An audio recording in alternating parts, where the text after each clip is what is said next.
That's right. This is Tim. This is Online Big Blue, bringing you the best of New York Giants sports talk entertainment. Oh, what a fun day we had yesterday at the Giant game.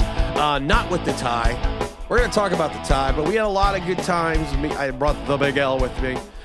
We did the opening flag ceremonies for the national anthem. So Big L and I were on the field. We were the ones helping roll out the big flag, which was a lot of fun, which was a really good time. So I want to give the Giants a lot of credit for inviting us to do that. That was a lot of fun. Also want to give a big shout out to Leonard Marshall.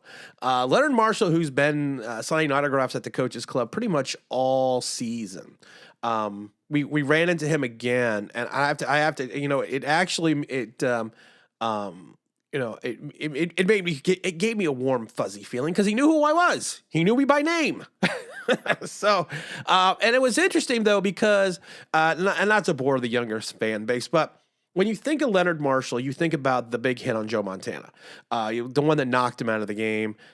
That's what you think of. And that's what you would think that he would think is his play of the game or his play of his career or the play of his moments. But, and he had a great career. But honestly, it was the hit that knocked out Jay Schrader in '86 that was the play that stands out in his memory, because he told us the story, and I thought it was awesome. And like I said, it was outside of the tie.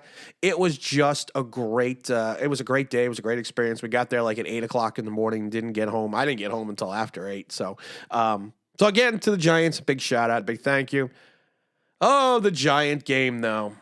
I laugh now, and I should stay off Twitter, but I laugh now because now I see people on Twitter saying, this team doesn't have the talent to compete. This team is this now. This team is this. Everything that I've been ripped for saying since the beginning of the season, people are now coming back around to saying. So they overachieved in the first part of the season. The ball bounced their way. They played bad opponents.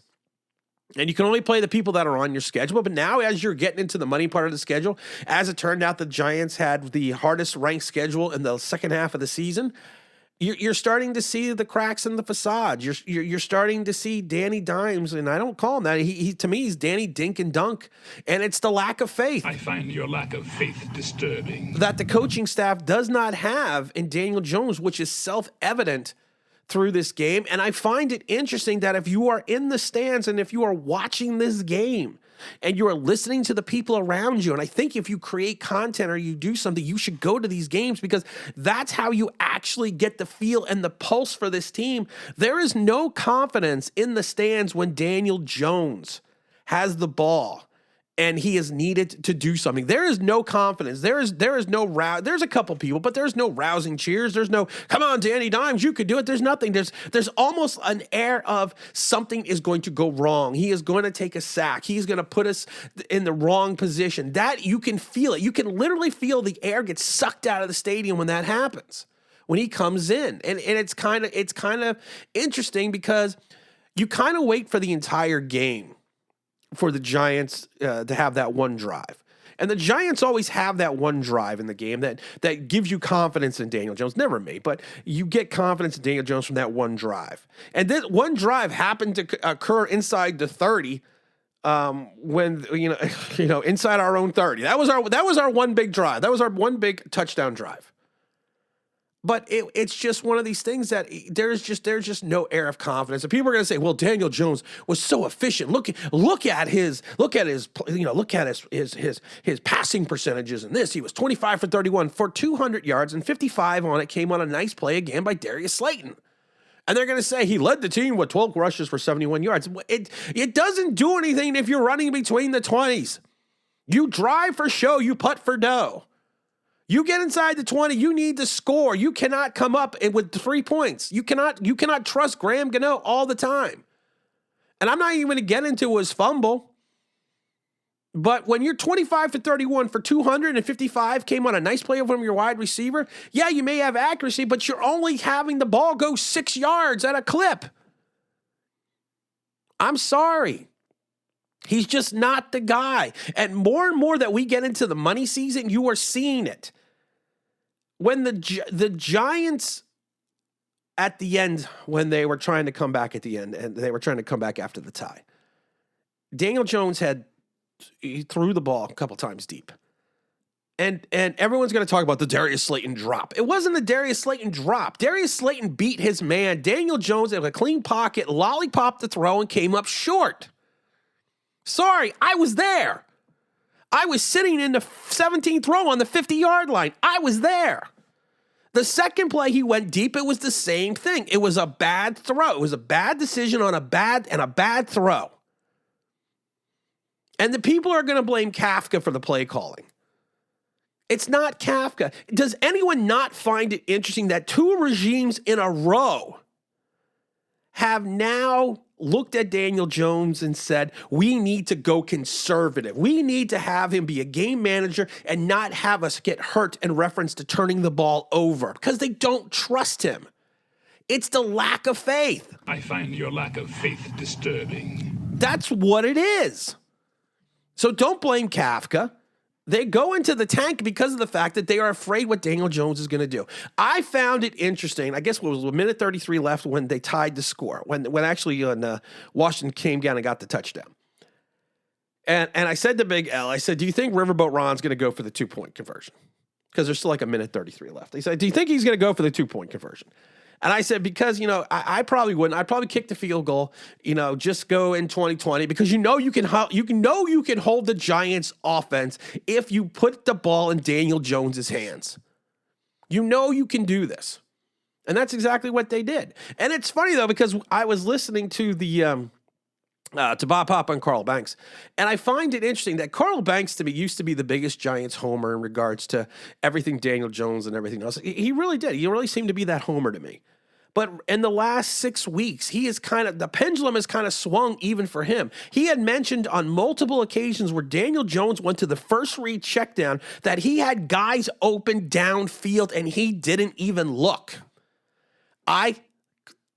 3 times I heard him say that on the broadcast. 3 times that Daniel Jones didn't even look, that he just checked down and he had guys open downfield. That's just what it is. He is what he is. He's not going to be back next year. And for the people that defend him vehemently, open your eyes. And for people that sit there and say, well, you don't know this and you don't know that, really, okay. Your own offensive coordinator, your own head coach does not want to put the ball into Daniel Jones' hand. Brian Dable 3 weeks ago came out and said, if we have to throw the ball 35 times, I don't know if we can win. You can blame the wide receivers. You can blame you can blame the lack of protection. You can blame all these things. And like I said, I'm not a big Skip Bayless fan, but Skip Bayless said it best. And if you're always blaming the wide receivers and the offensive line, you don't have a quarterback. It's time to look. We are stuck with Daniel Jones for the rest of the season. We are. Now, the playoffs picture is getting a little murky with the tie because we're still 0-4 in the division. We lost the tiebreaker to the Seattle, who beat the Rams yesterday. So it's going to get a little bit more interesting. I also got to give Carl Banks credit too. He mentioned even during the broadcast that the Giants kind of have their own destiny in their own hands in reference to the playoffs, but they can't go 0-4 in the division. There's potentially they could go 0 for the division.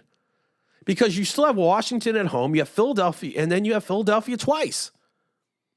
And you've already lost to Dallas twice, so you can go 0-5-1 in the division, which will not help you if you run into any tiebreakers. And I kept saying this was a win that was needed, and it was a win that was needed. A tie doesn't hurt us as much as a loss, but again, it's just one of these things that you kind of look at.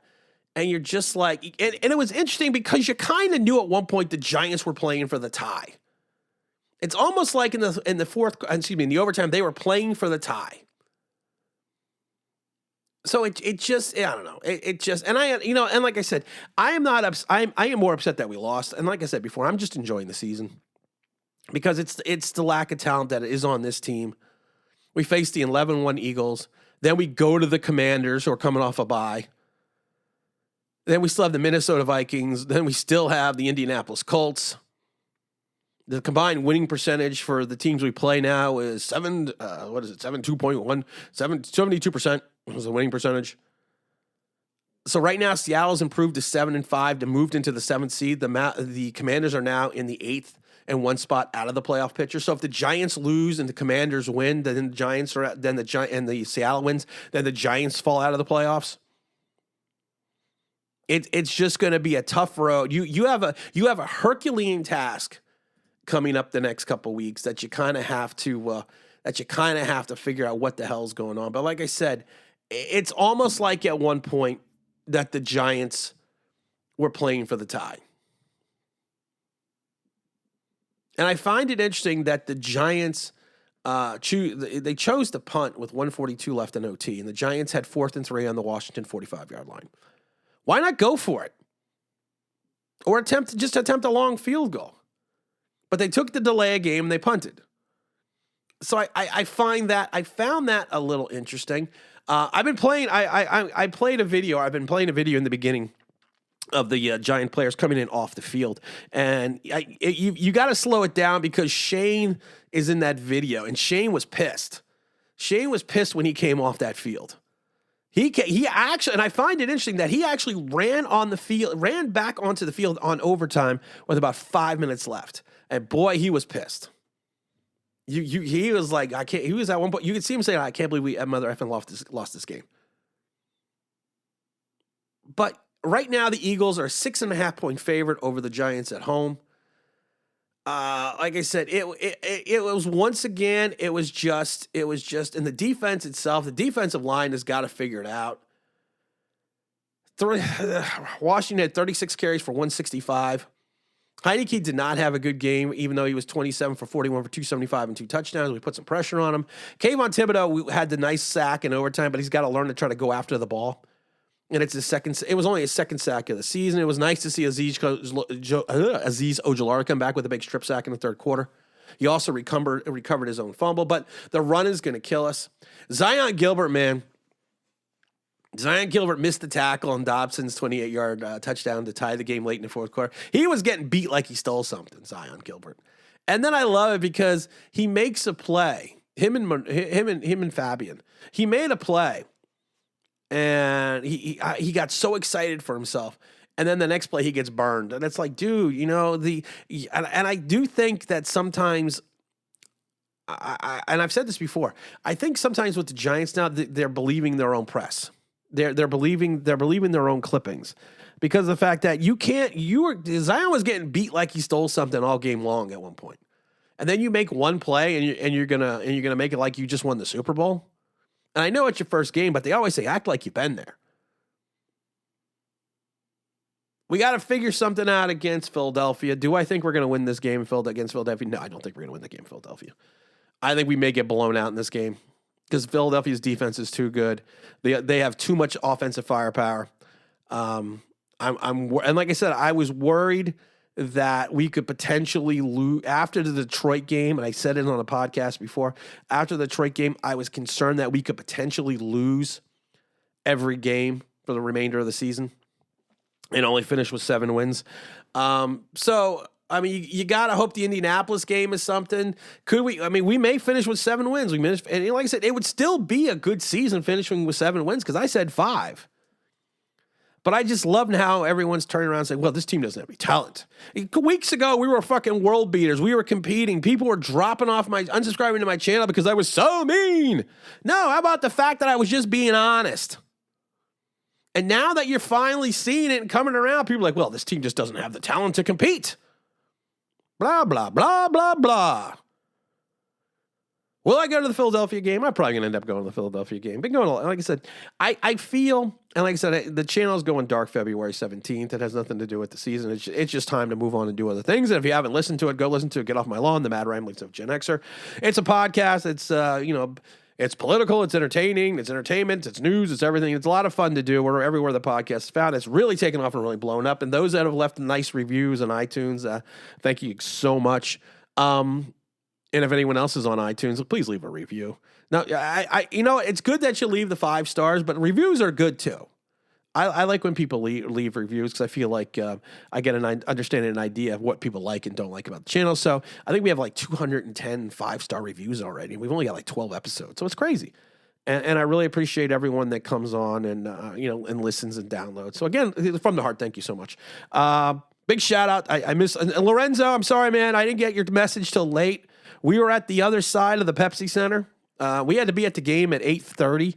and we actually were in the stadium at 8:30 to do flag practice and everything. So we were actually off to the side where the team buses come in.